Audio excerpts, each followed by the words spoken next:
Alhamdulillah kita bertemu lagi.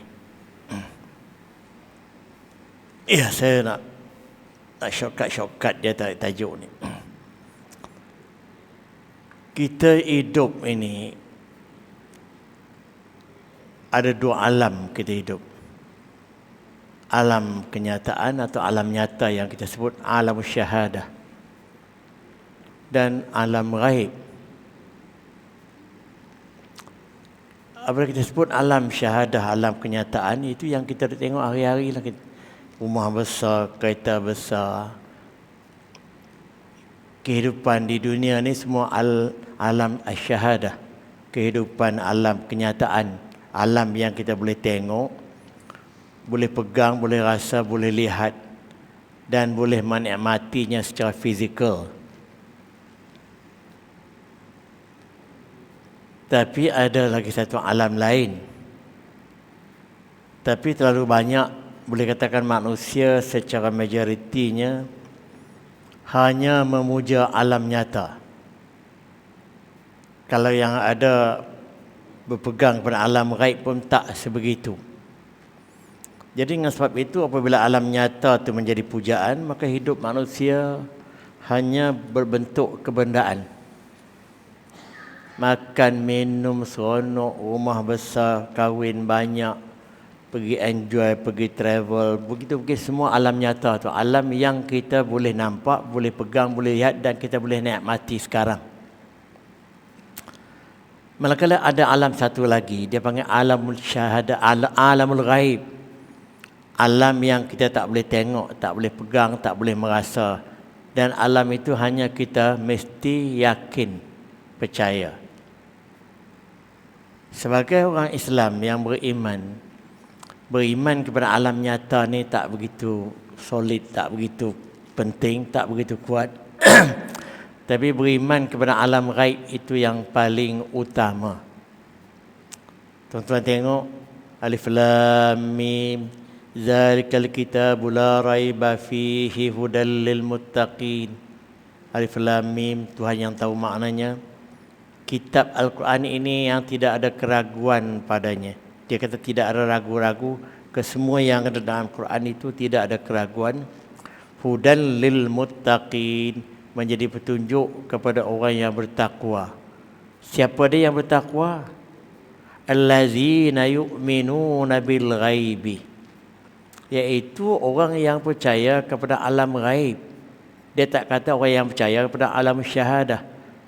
Setakat kita percaya tengok pokok, tengok rumah besar, tengok makan sedap, apa yang kita alami sekarang itu alam nyata yang tak begitu signifikan kepada kita, yang kita akan alami. Walaupun orang bermati-matian dengan alam nyata ni, tapi alam nyata ni sementara. Iaitu allazina yu'minuna bil ghaibi wa yuqimuna as-salata. Lepas tu setelah dia percaya kepada alam ghaib, dan ulama telah bersepakat bahawa alam ghaib di sini ialah mempercayai rukun iman dan perkara-perkara yang berkaitan dengan rukun iman. Rukun iman 6 kita tahu.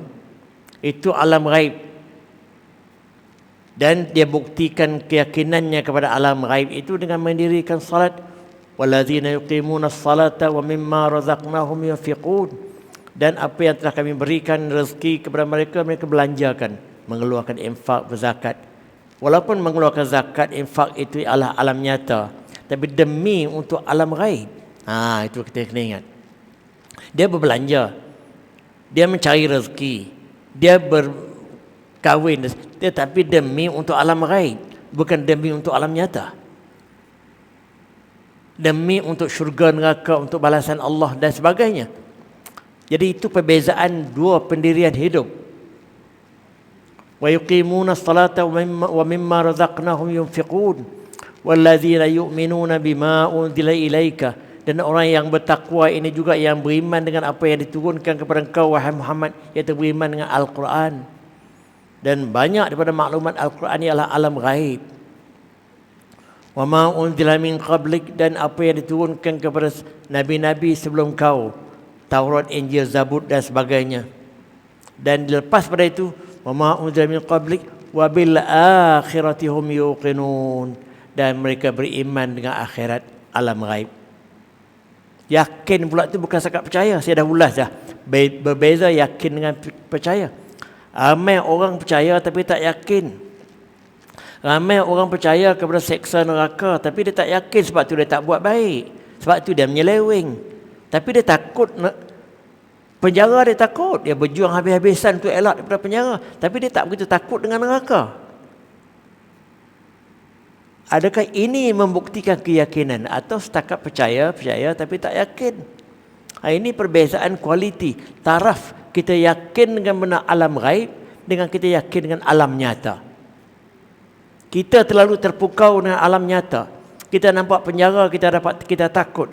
Kita orang janji dengan pemberian, kita nak kejar, sebab itu semua alam nyata yang kita boleh dapat sekarang, yang boleh kita tengok sekarang, yang boleh kita rasa sekarang. Tapi alam itu di sisi Islam tak begitu signifikan. Meyakini alam ghaib, alam akhirat terutamanya, itu asas keimanan kita. Dan segala apa yang kita buat di alam nyata ini pun, kita berbelanja, kita makan, kita minum, demi untuk kepentingan alam ghaib. Demi untuk kepentingan syurga, untuk kepentingan neraka, demi untuk keridhaan Allah, demi keimanan kita kepada Allah. Ada dua perbezaan tuan-tuan sekalian. Orang yang memuja alam nyata ini, hidup matinya 100% untuk keduniaan. Orang yang menjadikan matlamat alam ghaib, maka kehidupan dunia ni walaupun mewah, walaupun dia berjaya, tapi demi untuk alam ghaib, untuk keridhaan Allah, untuk syurga dan nerakanya. Nerakanya dia elak maksiat, syurganya dia buat kebajikan. Dia sama-sama mengumpulkan harta, alam nyata. Tapi yang percaya pada alam ghaib, demi keridhaan Allah, demi syurganya, dia takut nak buat benda salah undang-undang. Dia takut kepada penjara misalnya. Itu alam nyata. Tapi yang takut pada maksiat, tak buat jahat, takut kepada kemurkaan Allah, kerana takut kepada nerakanya. Itu percaya kepada alam ghaib. Di antara dua kepercayaan ini, yang lebih signifikan untuk membentuk kita sebagai manusia hamba Allah, mesti mempercayai alam ghaib melebihi daripada kita mempercayai alam nyata. Ini mudah disebut, tetapi dalam realitinya payah berlaku. Orang takut kepada alam nyata, dia berjuang habis-habisan untuk melepaskan hukuman, untuk mengelak daripada tindakan undang-undang dan sebagainya, sebab dia begitu percaya kepada alam nyata. Tapi pada masa yang sama, dia tidak mengelak benda-benda maksiat. Dia percaya tapi dia tak mengelak daripada kemurkaan Allah. Dia tak mengejar keridhaan Allah, syurga. Walaupun dikatakan buat baik begini-begini balasannya, dia buat endah tak endah aja. Apalagi buat jahat, ini hukumannya, dia buat endah tak endah. Tetapi dia kata dia percaya kepada alam ghaib, dia percaya kepada rukun iman. Sebab tu ayat yang saya selalu suka guna ialah percaya tapi tak yakin. Ini ayat dia. Percaya tapi tak yakin. Dia tak sama kita percaya kepada isteri kita, yang dia tu baik, tapi kita yakin atau tidak yang dia tu betul-betul baik. Dia ada satu level lain. Ramai orang dia percaya kepada isterinya, tapi dia tak begitu yakin kepada isterinya. Terutamanya pers-persnya yang mengandungi duit-duit tertentu, dia sembunyi juga daripada isterinya. Ya tak? Handphonenya dia sembunyi daripada isterinya tengok. Ya tak? Dia percaya tapi tak yakin. Itu perbezaan. Tapi ada orang dia samakan saja begitu, yang akan mengubah cara hidupnya, yang akan menjadikannya betul-betul menghayati apa yang dia percaya, ialah dia yakin. Seperti mana dia yakin yang api itu memanaskan dan menyeksakan, begitulah dia yakin neraka itu amat menyeksakan, maka dia elak pada maksiat. Itu percaya yang yakin. Tapi kalau dia percaya, dia kata neraka itu teruk dosanya, tapi dia tak mengelak pun daripada nak buat maksiat. Tuan-tuan nilai sendiri. Dan kita tanya, aku berada di level mana? Level percaya yang yakin atau percaya tapi tak yakin? Ini isu komitmen kepada kehidupan. Sejauh mana orang itu committed kepada benda-benda yang dia percaya, dan dia membuktikan kepercayaan itu dengan keyakinannya, maka dia terjemahkan benda itu dalam tingkah laku dia, untuk membuktikan dia percaya dan dia yakin. Bukan dia percaya, tapi tak yakin. Ini isu serius tuan-tuan sekalian dalam bab keimanan. Dalam bab iman, percaya saja tak yakin tak dikira beriman. Sebab itu dikatakan innamal mu'minuna allazina amanu billahi wa rasulih summa lam yartabu. Sesungguhnya orang mukmin yang tulen, iaitu yang beriman dengan alladzina yu'minu innamal mu'minuna allazina amanu billah. Sesungguhnya orang yang betul-betul beriman itu yang beriman dengan Allah. Innamal mu'minuna allazina amanu billahi wa rasulih, dan juga rasulnya, malam yartabu, dan mereka tak pernah ragu-ragu. Tak pernah ragu-ragu. Perkataan Arab boleh kata lam, untuk tak pernah dia ragu-ragu. Dia percaya dengan penuh yakin. Tapi kita percaya yang banyak ragu-ragu. Di peringkat muda-muda tu entah apa, mari dah tua dekat dengan batu dua baru mulalah nampak masjid tu alamnya, alam ghaib, mula dah minat ke masjid. Waktu muda tak minat, hanya sekali-sekala pergi masjid. Tapi makin dekat, sakit pun makin banyak, baru dia mula alam ghaib itu menguasai dia. Ya tak? Sebab dia terasa, ya aku ni tak lama dah ni. Perasaan itu membawa kepada kekuatan kepada alam ghaib. Kalau dah betul pendirian dia yang 10 tahun, 20 tahun dulu itu betul, mengapa dia sampai ketua dia masih dia nak kepada alam ghaib? Teruskan alam nyata kamu, tak usah pergi ke masjid surau. Tapi dah lewat umur nak pergi juga. Fitrah. Mengapa dia jadi begitu? Dah tua baru dia berminat ke masjid surau. Apa sebab? Dia dah mula terasa alam nyata yang dia nikmati 20 tahun, 30 tahun penuh kemewahan, dah mula nak meninggalkan dia. Ada misteri, ada motorkar besar pun dia tak apa nak boleh bawa, ada mata, ada kelabu. Isteri dia yang seronok. Banglo besar pun, aku nak tinggal berapa lama ni, anak aku yang nak ambil ni. Apabila dia terasa gitu, bermakna dia makin ditinggalkan oleh alam nyata. Bahkan dia mengundurkan, atau dia telah cuba sikit, atau dia telah sikit sebanyak secara tak langsung dia telah menjauhkan dirinya daripada alam nyata, sebab dia bersedia untuk alam ghaib secara semula jadi. Dah banyak dah orang yang berjaya di kawasan PJ, saya tahu, sanggup pergi ke dengkel, duduk rumah kecil, tinggal banglo di kawasan PJ. Ya tak? Ada banglo besar semua, tak sanggup nak pergi duduk kat dengkel. Ada satu perkampungan yang dibuat cantik kan, untuk orang yang pencen, yang berjaya. Apa sebab? Alam nyata ini tak boleh mendatangkan ketenangan kepada dia. Banglo besar setakat tengok tembok tak boleh mendatangkan ketenangan kepada dia. Rumah besar yang dia miliki tak boleh mendatangkan ketenangan kepada dia. Tapi dia berada di gerobok kecil di dengkel ke? Di dengkel je. Dengan tempat yang sempit tapi dengan pace yang sama-sama dengan dia. Di situ dia mencapai ketenangan dia. Kerana dia telah bersedia untuk menghadapi alam ghaib. Kita tanya-tanya tak diri kita ni, kita berada di tahap mana? Tuan-tuan, saya minta hal ini perlu disedari dan diinsafi bersama. Saya setelah masuk zon ini 73 tahun plus. Zon yang betul-betul hari-hari saya memikirkan, aku sedang menuju alam ghaib. Aku makin jauh daripada alam nyata. Makin sehari makin jauh daripada alam nyata, sedang menunggu pada alam ghaib. Contoh utama yang saya sedang menuju alam ghaib. Makan sekarang ni separuh daripada dulu je. Jumlah saya makan sehari-hari, saya ingat separuh daripada isteri saya pun tak sampai dah. Makan nasi separuh pinggan dah rasa kenyang, dah cukup. Benda-benda yang agak seronok tak begitu seronok lagi dah. Apa sebab? Itu belum sakit masuk hospital lagi. Dah terasa dah. Alam nyata yang kita puja dalam 20 tahun, 30 tahun dulu waktu kita berjaya, kita di puncak, dipuja semua orang. Alam itu telah mula melarikan diri daripada kita, telah mula menyisihkan diri daripada kita. Sedang menunggu kita alam yang satu lagi. Dan alam yang terakhir, batu dua. Nisan 2 biji. Yang saya terasa sangat, itu satu contoh. Yang kedua, yang sama-sama seangkatan dengan saya, boleh dikatakan 70%, 80% dah tak ada.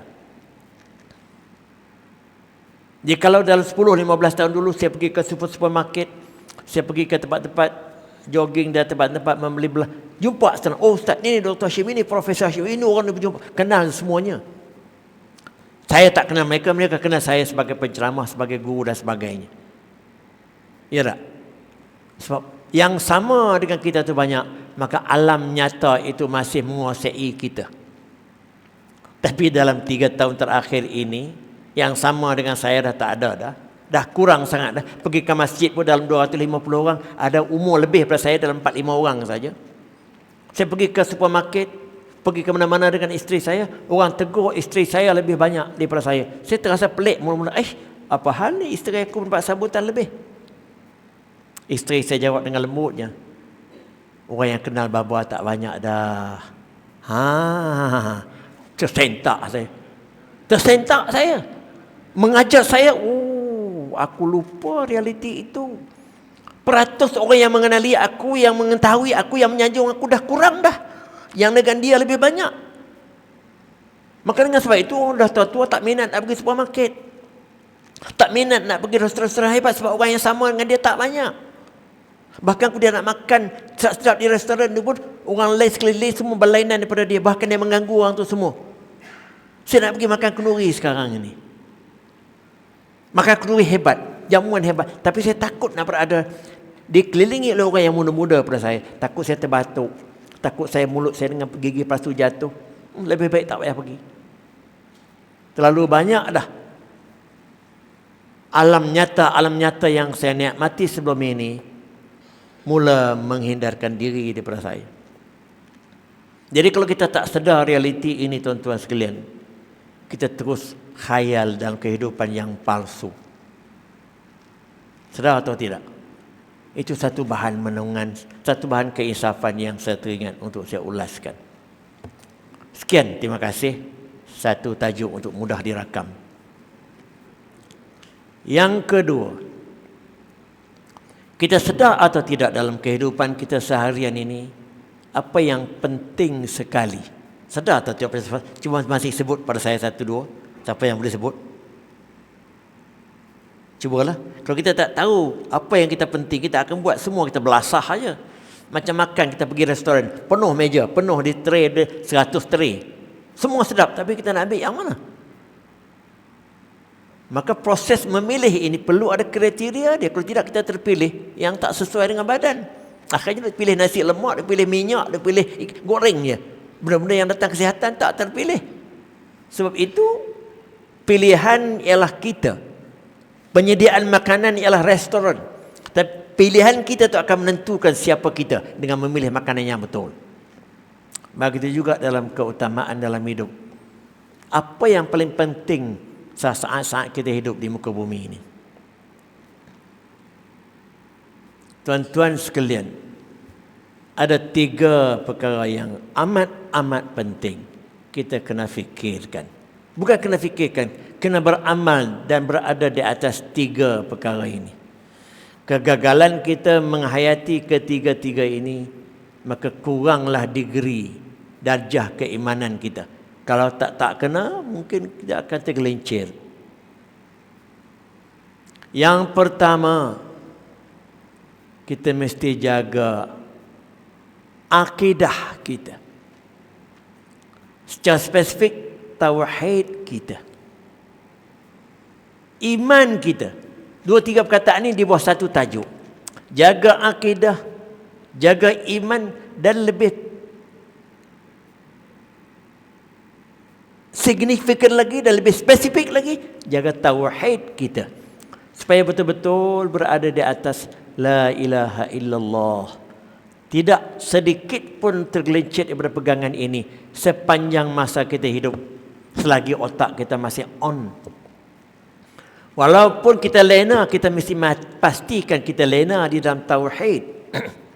Sebab tu kita nak tidur, nak apa tu kita bacalah yang sesuai untuk tauhid. Bahkan ada hadis sahih mengatakan, kalau kita terjaga tengah malam, kita malas nak bangun sembahyang tahajud, kita boleh kata la ilaha illallah wahdahu la syarikalah, lahul mulku wa lahul hamdu wa huwa ala kulli syai'in qadir. Subhanallah walhamdulillah wa la ilaha illallah wallahu akbar Wala haula wala quwwata illa billahil aliyil azim. Rabbighfirli. Ulang begitulah 2-3 kali, kita tertidur balik. Dia kata memadai seolah-olah kita semayang tahajud. Sebab kalimah itu semua membawa makna kita berada dalam keadaan tauhid yang kudus. Kita tertidur tadi pun dengan tauhid. Kita terjaga semula, kita nak sambung balik pun dengan tauhid. Pentingnya tauhid untuk menjamin keselamatan kita di dunia dan di akhirat. Berapa orang yang pentingkan begini? Tuan-tuan tanya sendirilah. Penuh dengan komen-komen yang kadang-kadang tak tahu di mana kedudukan dia, sikap dia, pendirian dia. Firman Tuhan, ya ayyuhallazina amanu billahi aminu billahi wa rasulih wal kitabil ladzi nazzala ala rasulihil kitab allazi anzala min qabl wa man yakfur billahi wa malaikatihi wa kutubihi wa rusulih wal yaumil akhir faqad dhalla dhalalan ba'ida. Surah An-Nisa ayat 136. Wahai orang-orang yang beriman, berimanlah kamu kepada Allah, Rasulnya, kitabnya yang diturunkan kepada kamu dan Rasulnya, dan kitab-kitab yang diturunkan sebelum kamu.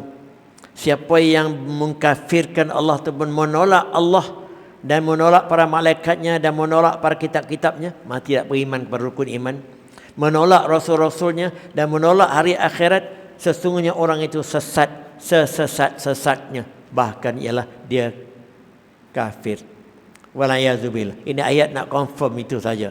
Kita pastikan sepanjang masa kita berada di atas iman yang berteraskan tauhid. Itu tidak ada kompromi, tuan-tuan sekalian. Masalah iman tidak ada kompromi. Dengan lahirnya perkembangan baru di Dubai, di apa, ada Millah Ibrahim, ada apa, saya tak banyak cerita lah, selalu banyak. Surah Megat banyak, WhatsApp benda tu bagus. Ada 2-3 artikel, kemudian ada khutbah. Khutbah tu cukup yang menarik. Yalah, khutbah Muhammad Rasidi kan. Khutbah yang menarik, detail, bagus. Saya rasa dengan khutbah itu, setiap berdoa dia mendapat ganjaran yang penting di syurga, sebab dia telah mendedahkan di sebalik hal ini semua. Firman Tuhan lagi tentang kepentingan tauhid ini. Zalikumullahu rabbukum. Itulah Tuhan kamu. Itulah Allah Tuhan kamu. La ilaha illa huwa. Tidak ada Tuhan yang lain melainkan dia. Khaliqu kulli syai'. Dia mencipta segala-galanya. Fa'buduh. Maka kamu naklah sembah dia. Wa huwa ala kulli syai'in wakil. Allah itu mengatasi segala ejen-ejen yang lain. Dia penentu yang sebenarnya. Wakil yang sebenarnya. La tudrikuhul absaru. Allah itu mata kamu tidak boleh melihatnya. Ini alam ghaib. Alam ghaib yang percaya kepada Allah itu alam ghaib yang nombor 1 yang tak boleh dilihat.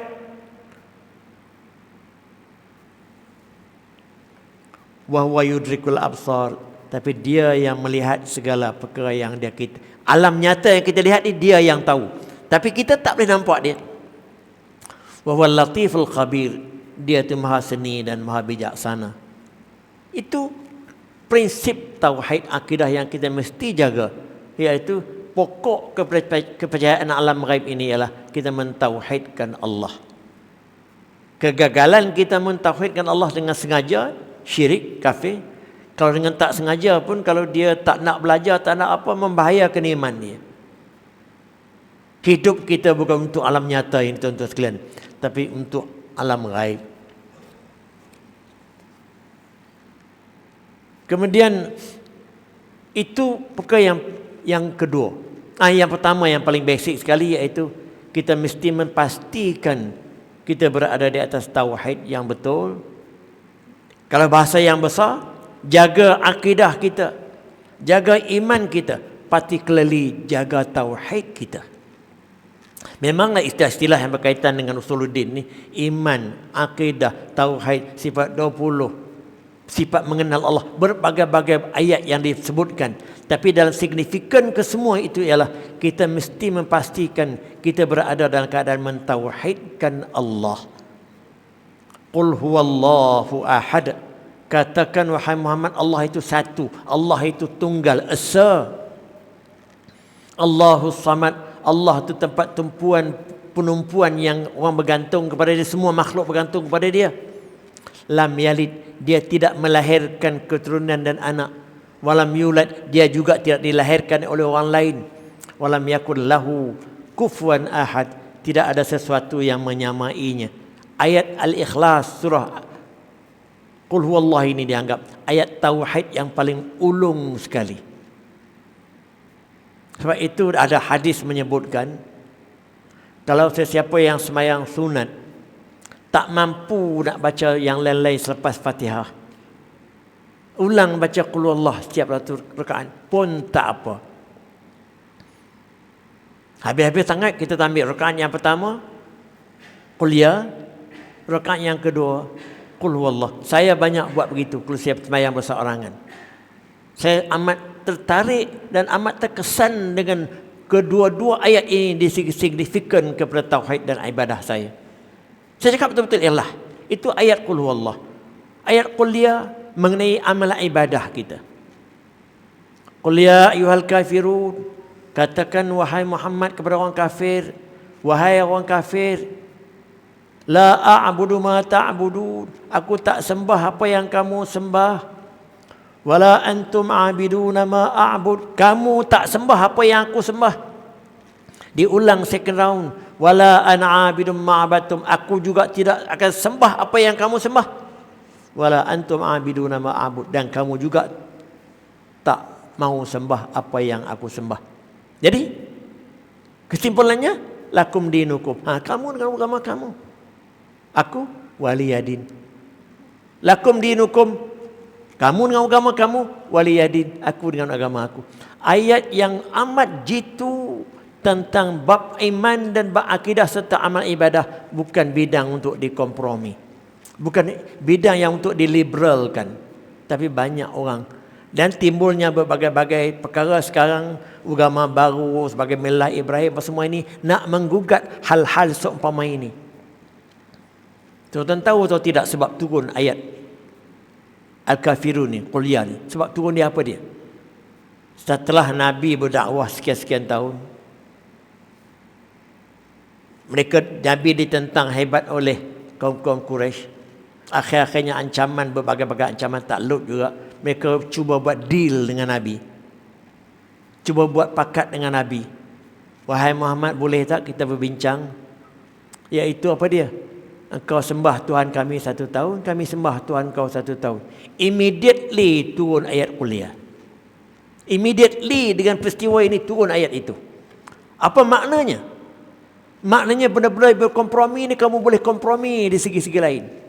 Kamu boleh kompromi di segi nak hidup bersama. Dia nak hidup dengan bebas agama dia, silakan duduk. Tapi benda tentang amal ibadah, akidah kita bukan satu perkara yang boleh dikompromi. Itu makna dia. Gabungan antara ayat Qul huwallah dengan ayat Qul ya ini melambarkan tauhid kita, sesuatu yang cukup absolute, tidak boleh dipertikaikanlah apa juga keadaan. Qul ya menggambarkan amal ibadah kita bukan benda yang boleh dikompromi. Sebab amal ibadah dia berkaitan dengan banyak amal perbuatan kita.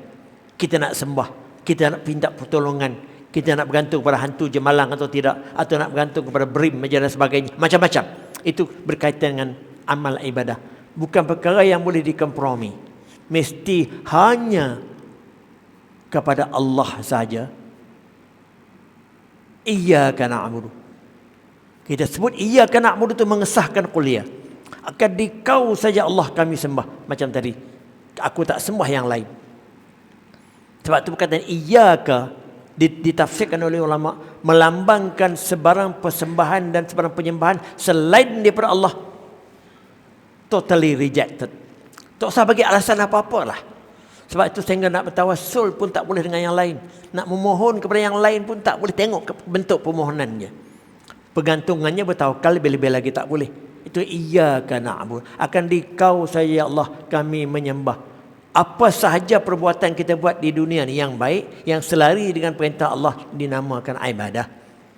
Apa sahaja yang jahat, yang tak baik, yang ditentang, yang dilarang oleh Islam, kita tinggalkan dengan nama kerana Allah, ibadah. Ibadah khusus sembahyang, puasa, zakat, haji.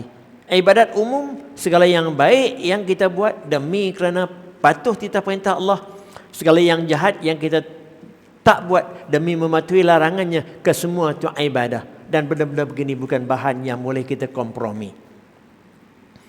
Siapa sampai dia boleh berkompromi dari segi hak-hak kemanusiaan, berbagai-bagai hak dia dan tidak, tapi sampai kepada peringkat tauhid dan amal ibadah bukan perkara yang boleh dikompromi. Itu kena ingat.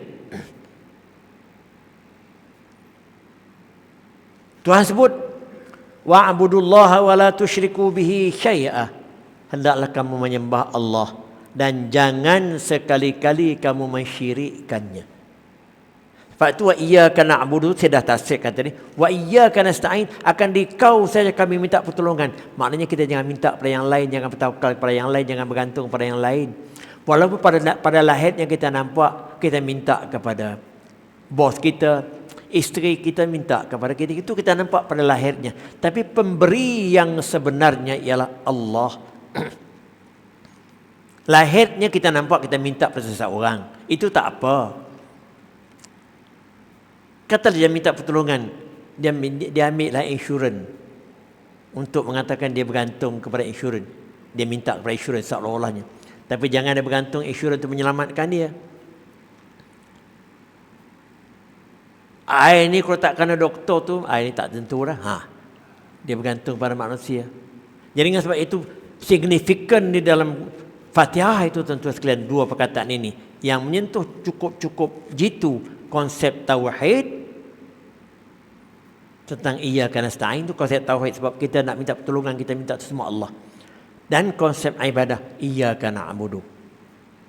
Sebab itu orang yang mengetahui dan mempelajari istilah ini, waktu itulah yang dia rasa betul-betul memang semua tu kita kena khusyuk. Tapi dua perkataan ini yang menuju tepat kepada target akidah kita. Wa'budullaha wa la tusyriku bihi syai'a. Kamu adalah sembah Allah, jangan sekali-kali kamu mensyirikkannya dengan sesuatu. Wabil walidaini ihsana, dan dua ibu bapa kamu buat baik. Banyak lagi ayat yang lain dia sambung dengan dua ibu bapa, dengan kaum keluarga dan sebagainya, terlalu banyak. Tapi yang pertama sembah Allah, yang kedua jangan mensyirikkannya. Bermakna dia tak kata mentauhidkan Allah, tapi automatik apabila menyembah Allah jangan mensyirikkannya, bermakna menyembah Allah dalam keadaan mentauhidkan dia. Walaupun Tuhan tak sebut sembahlah Allah, jangan sekali-kali dengan kamu sembahlah Allah betul-betul mentauhidkan dia. Dia tak payah kata gitu. Apabila Allah kata sembahlah Allah dan jangan mensyirikkannya, bermakna kita menyembah Allah dalam keadaan betul-betul kita mentauhidkan dia. Sebab syirik itu lawan kepada tauhid.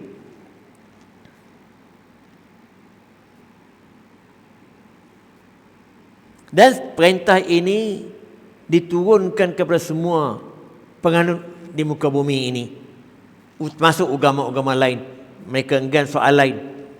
Qul ta'alau utlu ma harrama rabbukum alaikum alla tusyriku bihi syai'an wa bil walidaini ihsana. Katakan kepada mereka, wahai Muhammad, datang kepada aku akan baca kepada kamu apa yang Allah haramkan kepada kamu. Apa dia? Alla tusyriku bihi syai'a, jangan sekali-kali kamu mensyirikkan Allah tu dengan sesuatu. Sebab itu saya kata kita bertauhidkan Allah tu nombor satu. Nombor dua, kita pastikan kita beribadah kepada dia dalam keadaan langsung tidak mensyirikkan dia. Menggambarkan menyembah Allah dengan keadaan mentauhidkannya, dua dalam satu, yang tak boleh dikompromi. Sebab itu ada orang kata kita percaya kepada Allah dah memadai, kita tak sembahyang, tak puasa pun tak apa. Ada pendapat-pendapat yang agak liberal macam itu. Sebab dia kata sembahyang, puasa tu simbol je, yang pentingnya hati. Oh, tak cukup. Di mana kamu nak letakkan wa'budullah, kamu sembah Allah, kalau hanya kamu percaya kepada Allah? Sebab itu bukti utama keimanan kita mentauhidkan Allah ialah kita menyembahnya dalam keadaan tidak mensyirikkannya. Sebab itu saya agak skeptik bagi orang yang begitu rajin menyembah Allah tapi tidak begitu mendalami tentang kehendak tauhid. Sikit-sikit sebanyak agak tak begitu comel. Tapi dia menyembah Allah, di samping itu dia mendalami aspek tauhid, maka Komplement antara sembah dan tauhid ini menjadikan amal ibadahnya cukup-cukup indah sebagai seorang Muslim.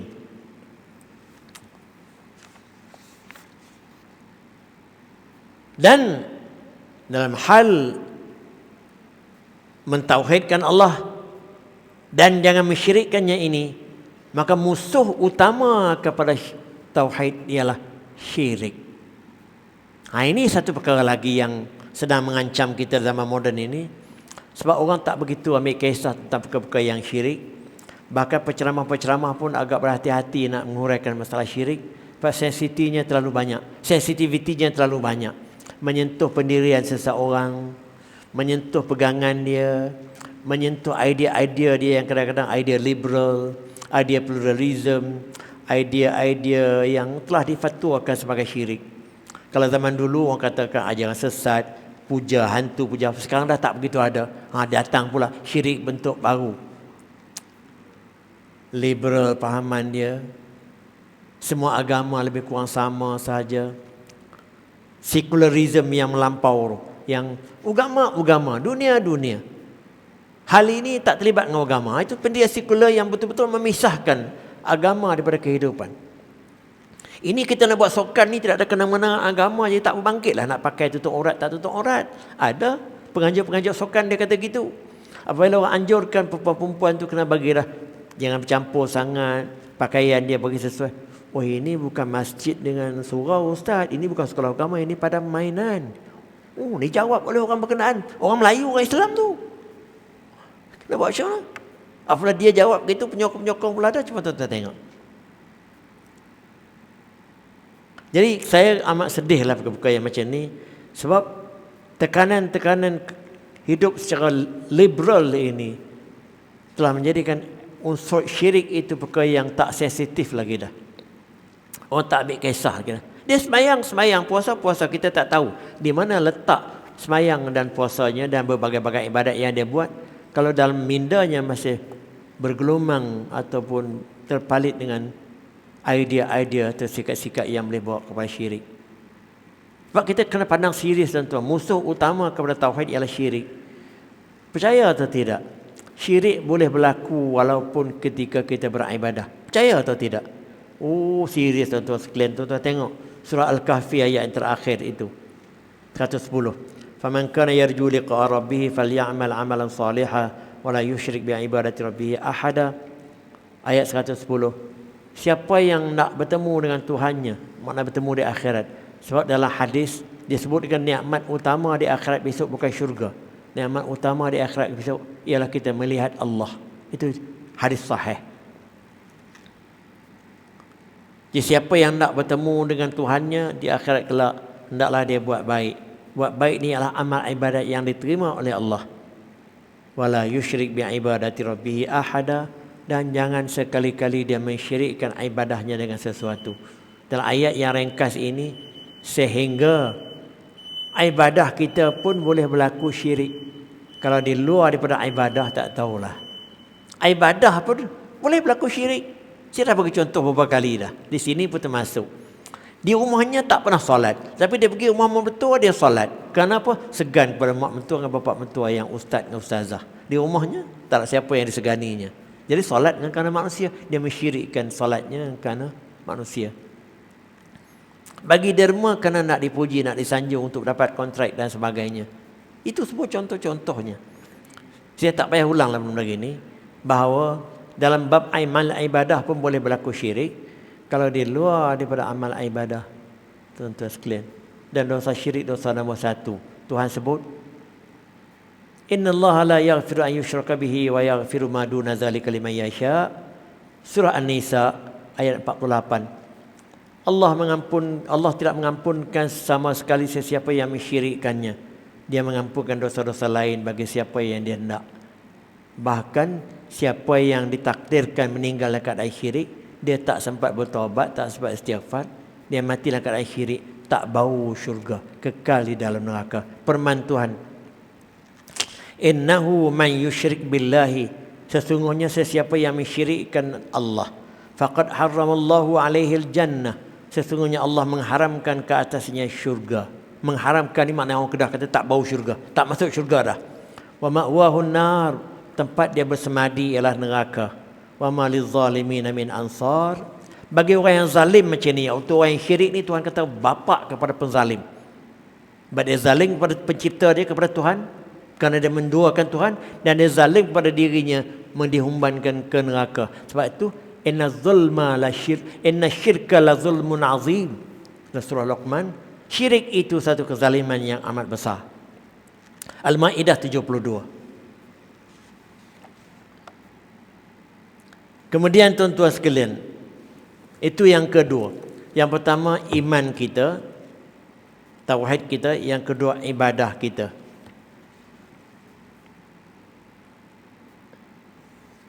Yang ketiga, saya nak berhenti sebab ikut poin banyak lagi ni. Akhlak kita. Kesempurnaan hidup kita terdiri daripada tiga ini. Tauhid kita, iaitu iman akidah kita. Yang kedua amal ibadah kita. Yang ketiga ialah akhlak kita. Ada lagi satu ulama tambah di celah-celahnya, iaitu muamalat kita, hubungan kita dengan kemanusiaan ni. Kita berniaga, kita cari makan, kita cari rezeki, kita masuk. Tapi saya tak nak fokus dengan yang itu tahu orang dah pandai dah bab cari makan rezeki haram halal ni, dia tahulah. Tapi yang penting di sebalik ini semua ialah yang ketiga, ialah akhlak kita. Akhlak Islam ni dia berbeza dengan akhlak moden, tuan-tuan sekalian. Akhlak moden ni dia nak please manusia. Misalnya orang yang pakai skirt. Skirtnya seksi atas berlutut. Tapi duduk depan orang jangan kangkang, kena duduk itu, timpuh. Itu akhlak bermoral. Jadi kalau dia pakai skirt tapi dia kangkang gitu, tak bermoral. Dia kira itu segi moral moden. Atau dia pakai seluar panjang sampai ke bawah tapi dia duduk kangkang, tak bermoral. Sebab bagi dia moral tak moral bukan dedah aurat atau tidak, tapi kerana kangkang. Akhlak Islam bukan macam itu, ya. Akhlak Islam bukan nak please manusia. Akhlak Islam ialah nilai-nilai pekerti mulia yang ada di dalam jiwa dia dan dia terjemahkan kepada tingkah laku dia. Dia jujur. Itu antara ciri akhlak Islam. Amanah, ikhlas, lemah lembut, caring, apa lagi? Tawaduk, sifat hati, semua tu. Moden tak peduli benda tu semua. Asalkan kamu dapat depan orang, lemah lembut sudahlah, walaupun kamu menyampah dengan dia. Tak apa, saya akan urai kejap lagi. Dan dia terjemahkan nilai-nilai rohani itu yang dinamakan akhlak Islam, kita panggil tasawuf lah, ciri-ciri mahmudah. Dia terjemahkan dalam bentuk tingkah lakunya dan tingkah laku lahir. Apabila dia ni ikhlas, maka perbuatannya pun menggambarkan dia orang ikhlas. Kalau dia tawaduk, rendah diri, maka dia taklah sombong dengan orang. Dia segala perangai-perangai yang baik secara internal values yang dia miliki dalam akhlak tadi, dia terjemahkan dengan tingkah laku lahirnya. Dia tak datanglah angkuh, dia tak ada. Cakap dia tak kasar. Dia tak backing, tak pemarah ikut dan. Dia tak menindas orang, boleh dia berpangkat dan sebagainya. Jadi perbuatan-perbuatan lahir yang baik daripada akhlak itu ialah jelmaan daripada nilai-nilai baik yang ada di dalam terlebih dulu. Itu akhlak Islam. Dia nak selari antara pegangan dalam dia dengan nilai-nilai positif yang kita panggil mahmudah tadi, dengan perbuatan-perbuatan lahir dia selari. Kalau tak selari, katalah dia bagi bantuan, nampak baik tu akhlak, ya tak?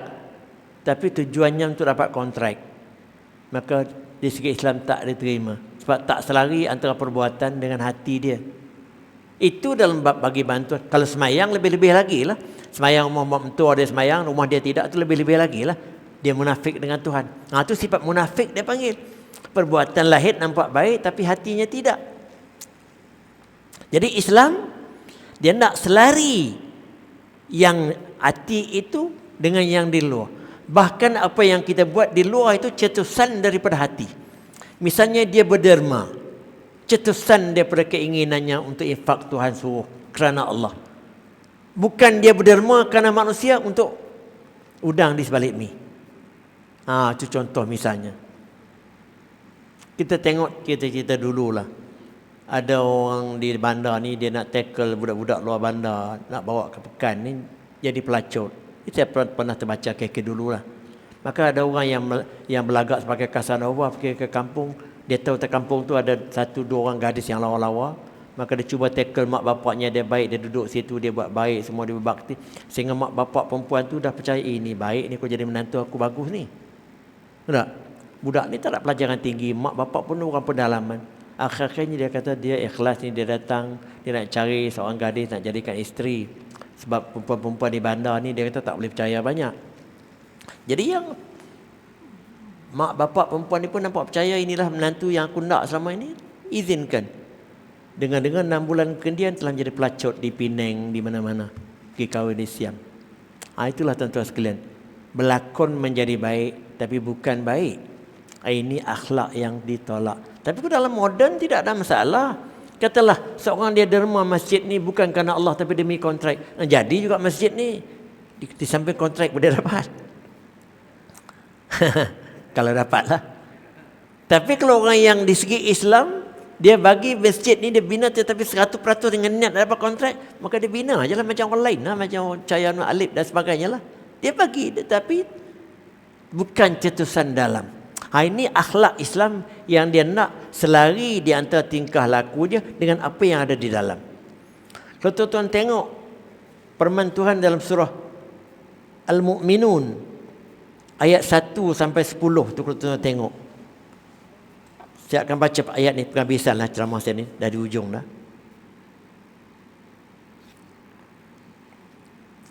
Qad aflahal mu'minun.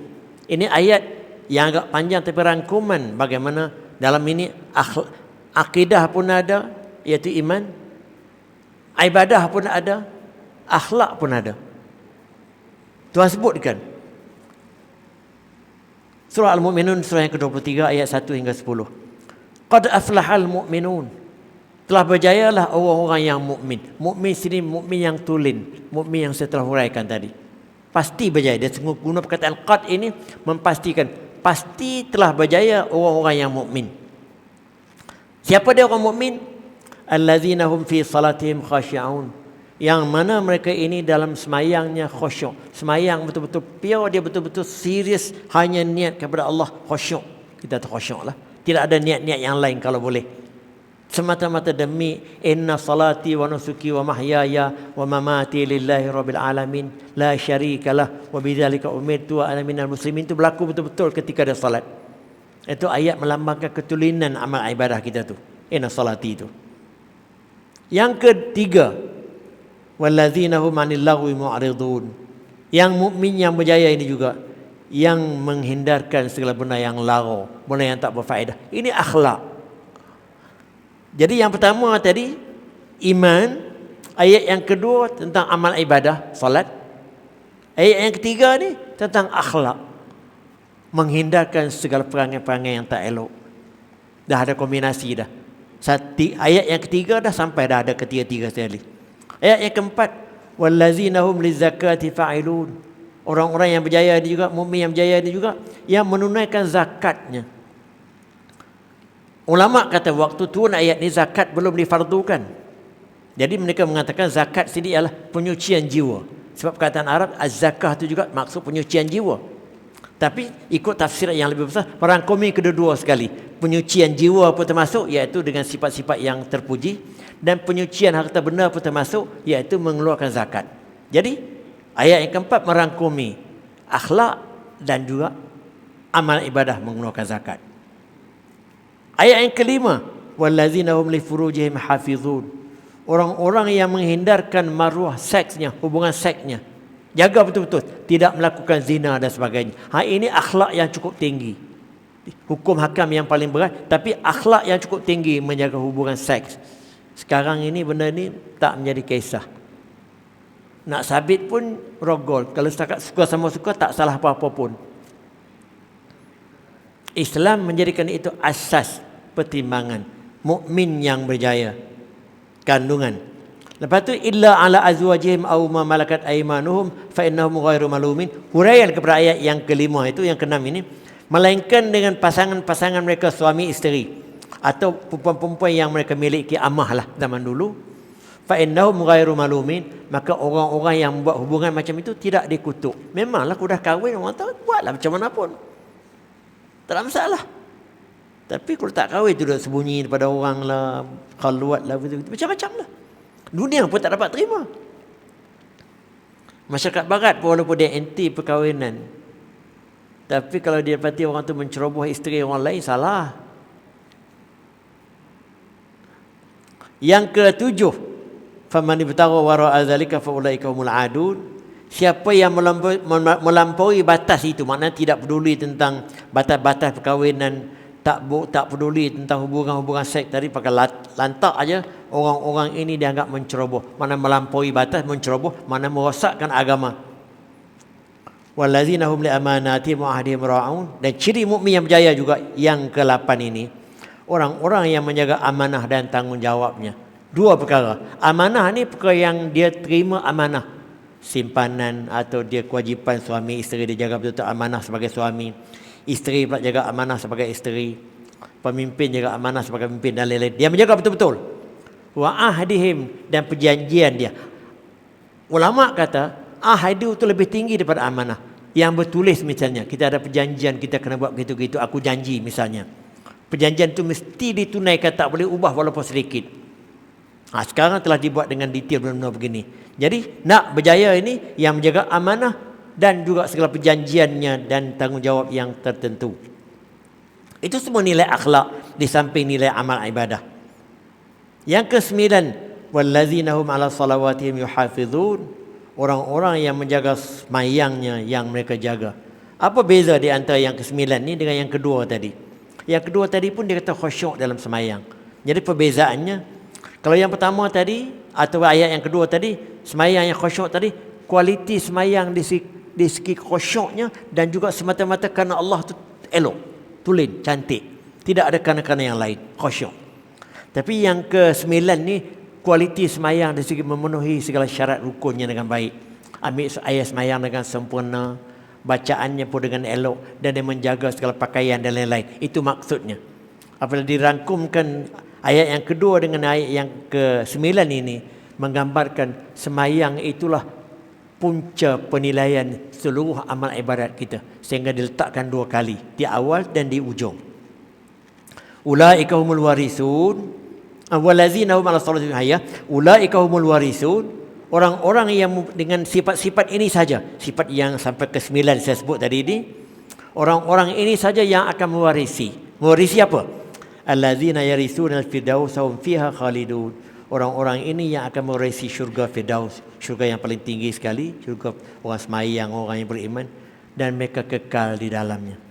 Ayat yang komprehensif. Ada ayat lain lagi kalau tuan-tuan tengok, tuan-tuan balik merujuk lah, iaitu surah Al-Anfal ayat 2 sampai ayat 4. Pun lebih kurang macam itu juga, tentang gabungan sifat-sifat beriman, beribadah dan berakhlak tadi sebagai mukmin yang baik.